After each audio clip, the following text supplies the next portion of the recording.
ಕೃಷ್ಣ. ಮುಂದಿನ ಶ್ಲೋಕ. ಯತಃ ಸರ್ವಾಣಿ ಭೂತಾನಿ ಭವಂತ್ಯಾದಿಯುಗಾಗಮೇ ಯಸ್ಮಿನ್ ಚ ಪ್ರಳಯಂ ಯಾಂತಿ ಪುನರೇವ ಯುಗಕ್ಷಯೇ. ಯತಃ ಸರ್ವಾಣಿ ಭೂತಾನಿ ಭವಂತ್ಯಾದಿಯುಗಾಗಮೇ ಯಸ್ಮಿನ್ ಚ ಪ್ರಳಯಂ ಯಾಂತಿ ಪುನರೇವ ಯುಗಕ್ಷಯೇ. ಯತಃ ಸರ್ವಾಣಿ ಭೂತಾನಿ ಭವಂತ್ಯಾದಿಯುಗಾಗಮೇ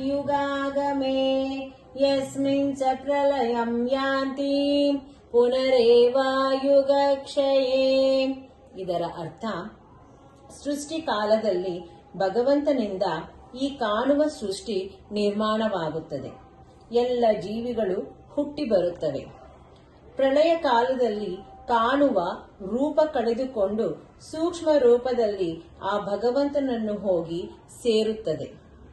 ಪ್ರತಿಯೊಂದು ಕ್ರಿಯೆ ವ್ಯವಸ್ಥಿತವಾಗಿ